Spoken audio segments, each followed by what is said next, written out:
buonasera a tutti. Buonasera a tutti. Siamo ritornati ad Arquà Petrarca, alla Montagnella, per celebrare il nostro matrimonio che ormai va avanti. Continuare i festeggiamenti.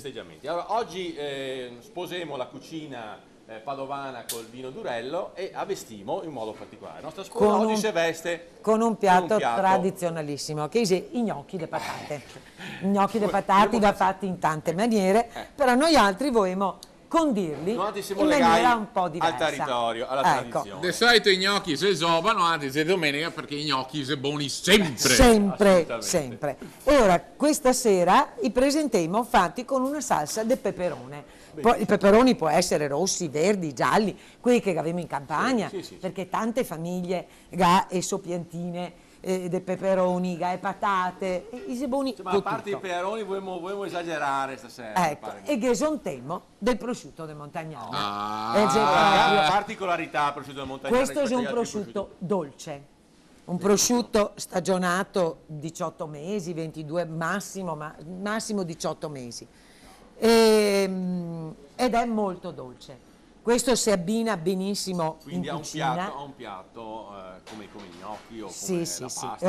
Ormai si diventa un prosciutto di tradizione, anche questo è eccezionale. Allora, cominciamo a fare i nostri gnocchi. E ora mettiamo su le patate con dell'acqua e le semo le patate. Quando patate, cotte. Scusa, patate, che se dei patate particolari. Nel nostro territorio, quelle de Rozzo, per esempio, dell'altopiano. Ecco, queste qua, se qui proprio dell'altopiano, perché è più come spugnose e si tiene dentro delle ore e il gusto. Quanto che hai fatto sta scelta? Certamente. Allora, dopo che abbiamo cotte e pemo e passiamo e schicciamo con schicciapatate, ghesontemo un poco di sale e a farina un uovo, due a seconda in quanti che si fa meglio, ma visto che c'è un matrimonio fra due, basta un uovo codò. Quando tiremo i gnocchi come dei bigoi grossetti, li tagliamo col corteo e stavolta che fate così, mia nonna passava con la forchetta o col dedrio di agrattarola, che ti diceva sta attenta di non spicciarli in massa. Un po' rugosi. Ecco.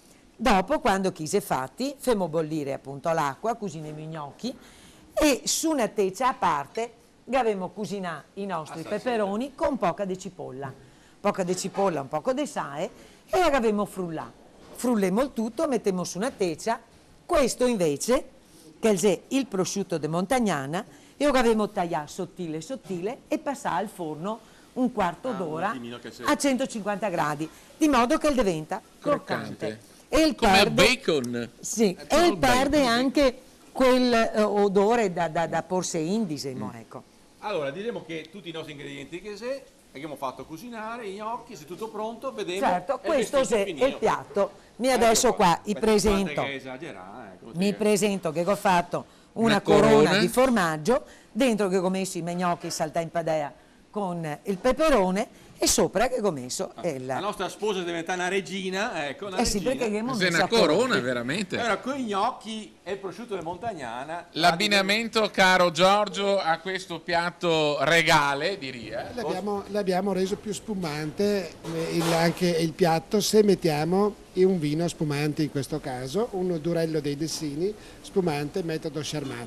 Il fatto che ci sia il peperone, il fatto che ci sia il prosciutto mi dà un po' di grassezza il prosciutto e il peperone mi dà un po' questa nota aromatica che mi aiuta in questo caso il vino a togliere e a pulire la bocca, perché sennò avrei una bocca più impastata. Perché di solito uno che bagna peperone dopo magari a notte si rumma avanti e indietro, allora per eliminare, diciamo, l'effetto peperone è meglio imbriagarsi, cioè esagerare e abbondare con il Durello, che va sempre bene. Va sempre bene, sicuramente è un vino che si può usare anche a tutto pasto, è un vino piacevolissimo, contrariamente a quello che succedeva una volta, cioè una volta mi riferisco a 20 anni fa, adesso il Durello si è ingentilito, è diventato più gentile, più morbido, forse dato anche dal fatto che hanno cambiato metodo di produzione del Durello, tanto è vero che la quantità, mentre una volta c'era tanta quantità di Durello, adesso nei vigneti si fa meno quantità. E bene, si può assaggiare?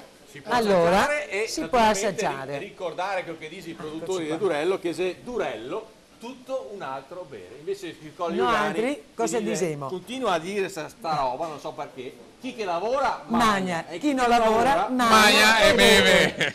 Ciao.